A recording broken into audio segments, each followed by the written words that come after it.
ሰላም እንደምን አላችሁ? የዚህ የዩቲዩብ ቻናል ተከታታዮች፣ ይህ በፕሮጀክት ማኔጅመንት ዙሪያ ላይ አተኩሮ ገለጻ እያደረኩ ወደ እናንተ የማስተላልፈው ትምህርታዊ ገለጻ ነው። እንደምትከታተሉት ተስፋ አድርጋለሁ። በጣም ብዙ ነገሮችን ስለያዘ ይጠቅማችኋል። እንደዚሁም በተደጋጋሚ እንደማሳስበው ላይክ፣ ሼር፣ ሰብስክራይብ፣ ኮሜንት አትርሱ። በዛሬው ዕለት ገለጻ የማደርገው የዚህ የፕሮጀክት ማኔጅመንት አንዱ አካል የሆነው የፕሮጀክት ፕሮፖዛል ነው። ፕሮጀክት ፕሮፖዛል በጣም ትልቅ እና ወሳኝ ጉዳይ ነው በፕሮጀክት ማኔጅመንት። ምክንያቱም ሁሉም ነገር የሚጀምረው ከሱ ነው፣ ፕሮፖዛል ነው የሚጀምረው እና ስለዚህ አጠቃላይ የፕሮጀክት ፕሮፖዛል የሚዘጋጅ ሰነድ ነው። የፕሮጀክት ፕሮፖዛል የፕሮጀክቱ መነሻ ምክንያት፣ ሊፈታው የሚችል ችግር፣ የፕሮጀክቱን ዓላማ፣ የአፈጻጸም እቅድ፣ የሚጠበቁ ውጤቶች በዝርዝር የምናቀርብበት ሰነድ ነው። አጠቃላይ ፕሮጀክት ፕሮፖዛል እንግዲህ ይሄ ሁሉንም በዝርዝር የምናዘጋጅበት ሰነድ ወይም ዶክሜንት ነው ማለት ነው። ይሄ ነው እንግዲህ ወሳኝ ነው። ይሄ ሰነድ ነው እንግዲህ ለሚመለከታቸው አካላት ጸድቆ ወደ ፕሮጀክት ወደ ተግባር ሊገባበት የሚለው እና ወሳኝና ጥንቃቄ የሚጠይቅ እውቀት የሚጠይቅ መሆኑን ግምት ውስጥ ማስገባት ያስፈልጋል። ፕሮጀክት ፕሮፖዛል ስናስገባ ይህ ሰነድ አጠቃላይ ፕሮጀክት በመጀመሪያው እቅድ ዝግጅት ጀምሮ እስከ መጨረሻው ድረስ ያሉትን ተግባራት በዝርዝር በዛ ሰነድ የምናመላክትበት ነው። ሂደቶችንም እያንዳንዱንም በዝርዝር የምናስረዳበት የምንገልጽበት የፕሮጀክት ማኔጅመንት ክፍል ነው ማለት ነው እና በጣም ትልቅ ወሳኝ ነው ይሄ። በተጨማሪም ፕሮጀክቱ የሚያሳካው ዓላማ ኦብጀክቲቭ ምንድነው? የሚከናወኑ ተግባራት ምንድናቸው? የአፈጻጸም ሂደቱ የጊዜ ሰሌዳውን ይመስላል። ለፕሮጀክት ስኬታማነት የሚያስፈልጉ ሀብቶች ምንድናቸው? የሚኖሩት ሪስኮች ምንድናቸው? የሚለውን በዝርዝር የምናስረዳበት ነው ይሄ ፕሮጀክት ፕሮፖዛል እና ለምሳሌ ከሚያካትታቸው መካከል የሰው ኃይል ወይም ሂውማን ሪሶርስ ያካታል። የፋይናንስ የሀብት ምንጭን ያካታል። ቋሚ ወይም አካላዊ ሀብቶች፣ ቁሳዊ ሀብቶች የምንላቸውንም ያካታል። ሌሎች ግብአቶችንም ያካታል እና ይሄ በጣም ወሳኝ ነው። የፕሮጀክት ማኔጅመንት ዙሪያ ላይ ፕሮጀክት ፕሮፖዛል ወሳኝ ነው። ይሄ ፕሮፖዛል ነው እንግዲህ በደንብ ተገምግሞ ተነቦ ፕሮጀክቱ እንደ ፕሮጀክት ወደ ተግባር ሊገባበትም ላይገባበት የሚችለው እና ፕሮጀክት ፕሮፖዛል ስናስገባ በጣም ጥንቃቄ ማድረግ አለብን። እንግዲህ ይሄ ፕሮጀክት ፕሮፖዛል ሲዘጋጅ እንዲሁ በዘፈቀደ አይዘጋጅም። ኦርደር አለው፣ ስታንዳርድ ደረጃ አለው። በጣም ጥራቱን ጠብቆ መዘጋጀት አለበት። ቅደም ተከተል አለው ሲዘጋጅ የፕሮፖዛል እና በውስጡ በርካታ ክፍሎች አሉት። አንደኛው ክፍል ርዕስ የምንለው ነው። የፕሮጀክቱ ርዕስ ወይም ታይትል የምንለው ነው። ይሄ ወሳኝ ነው። ስለ ፕሮጀክቱ ጠቅላይ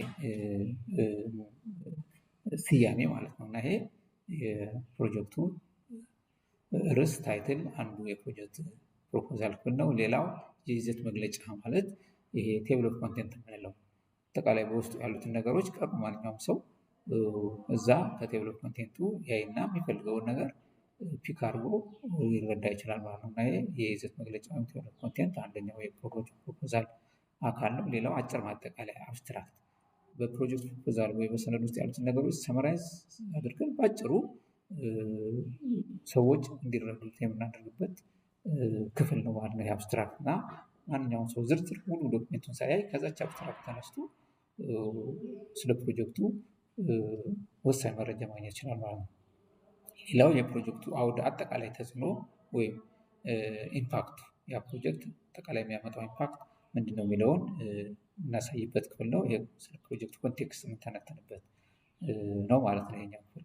ሌላው የፕሮጀክቱ ማስረጃ ጀስቲፊኬሽን ለምን አስፈለገ የሚለውን ጀስቲፋይ የምናደርግበት ክፍል ነው። ሌላው የፕሮጀክቱ ግብና ዓላማዎች፣ እነዚህ የፕሮጀክቱ ግብና ዓላማዎች ምን ይመስላሉ? ጎል ኤንድ ኦብጀክቲቭ የምንላቸውን የምናስቀምጥበት ክፍል ነው። ሌሎቹ ውጤቶች፣ የፕሮጀክቱ ውጤቶች አውትካሞቹ ምንድናቸው ብለን የምናስቀምጥበት ነው ይሄ። ሌላው የፕሮጀክቱ ዳራና መግለጫ፣ ይሄ ማለት ጠቅላላ ባክግራውንድ ኦፍ ዘ ፕሮጀክት ብለን የምናስቀምጠው ነው። ዲስክራይብ እናደርጋለን በደንብ አድርገን ይህንን ዳራውን፣ የፕሮጀክት መግለጫውን አጠቃላይ ይህንንም አንዱ የፕሮጀክት ፕሮፖዛል አካል ነው ማለት ነው። ሌላው ሰው ኃይል፣ የሰው ኃይል አንዱ በፕሮጀክት ፕሮፖዛል ላይ የሚቀመጥ ነው። ምን ያህል የሰው ኃይል ሊያስፈልግ ይችላል። የፕሮጀክት የሚለውን ፕሮጀክት ፕሮፖዛችን ላይ በደንብ ማስቀመጥ አለብን። ሌላው አደጋ ምን ሪስክ ሊያጋጥመው ይችላል ፕሮጀክት የሚለውንም እዛው ፕሮጀክት ፕሮፖዛሉ በደንብ ጀስቲፋይ ማድረግ አለበት ወይም ማስረዳት መቻል አለበት።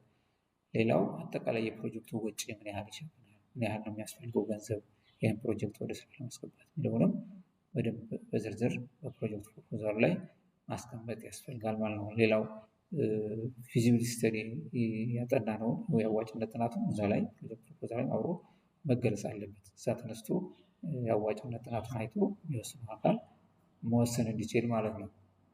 ሌላው የፕሮጀክቱ ክትትልና ግምገማ በምን አግባብ ነው የሚካሄደው የሚለውንም ፕሮፖዛላችን ማሳየት አለበት። ፕሮጀክቱ ከመጀመሪያ ጀምሮ ክትትልና ድጋፍ ግምገማ ያስፈልጓል እና ያ ምን ይመስላል የሚለውን ሳይንሱን በጠበቀ መልኩ በደንብ ማስቀመጥ ያስፈልጋል ማለት ነው። ይሄ ሞኒተሪንግ ኢቫሉዌሽን ሲስተም በራሱ እና ሌላው የትግበራ እቅዱ ዋናው ደግሞ ይሄ ነው። ኢምፕሊሜንቴሽን ፕላን ያስፈልጋል።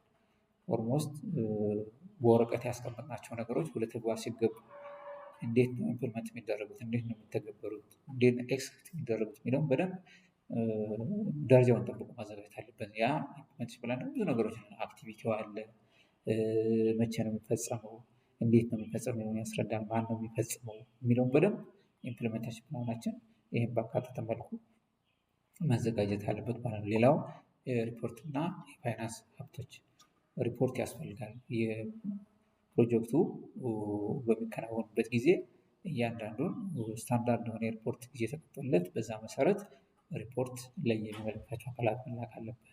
በዛ ሪፖርት ተነስቶ ደግሞ ፕሮጀክቱ ያለበትን ስታተስም መረዳት የሚያስችልበት ሂደት ስላለ ማለት ነው።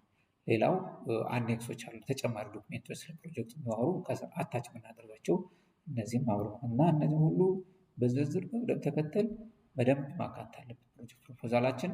እነዚህን እያንዳንዱ ደግሞ በሚቀጥሉት ቪዲዮዎች አንድ በአንድ ገለጻ እያደረጉኝ ወደ እናንተ አስተላልፋለሁ እና ፕሮጀክት ፕሮፖዛል ወሳኝ ነው። እንግዲህ ፕሮፖዛል ነው ወሳኝ፣ የምናቀርበው ፕሮፖዛል ነው የሰዎችን ቀልብ ገዝቶ ገንዘብ የምናገኘው የምናጣው። ስለዚህ ለፕሮጀክት ፕሮፖዛል በቂ ጊዜ በቂ ስልጠና ወስደን በደንብ መዘጋጀት አለብን። ያ ፕሮጀክት ፕሮፖዛል ካልጸደቀ ድካማችን ቀጥሎ የሚሆንና እንዲሆን ያማረ ደረጃውን የጠበቀ ታማኝነት ያለው ፕሮጀክት ፕሮፖዛል መቅረጽ አለብን የሚለውን በደንብ መረዳት ያስፈልጋል። ያ ከሆነ ደግሞ ፕሮጀክታችን ማንኛውም አካል ደስ ብሎት ይቀበለዋል፣ የሚፈልገውን ፋይናንስ ሊደግፍ ሊያግዝ ይችላል ማለት ነው። እዛ ላይ በጣም ትኩረት መስጠት ያስፈልጋል እና ይሄ ጥንቃቄ የሚጠይቅ ነው። እንዳልኩት በዝርዝር ደግሞ እያንዳንዳቸው ላይ አሁን ዋና ዋናዎችን ያስቀምጧቸው፣ ስለዚህ እያንዳንዳቸውን ደግሞ ገለጻ እያደረጉ ወደ እናንተ አስተላልፍላችኋል ማለት ነው። ላይክ፣ ሼር፣ ሰብስክራይብ፣ ኮሜንት መስጠትን አትርሱ። በያላችሁበት ሰላማችሁ ይብዛ። ደህና ቆዩ።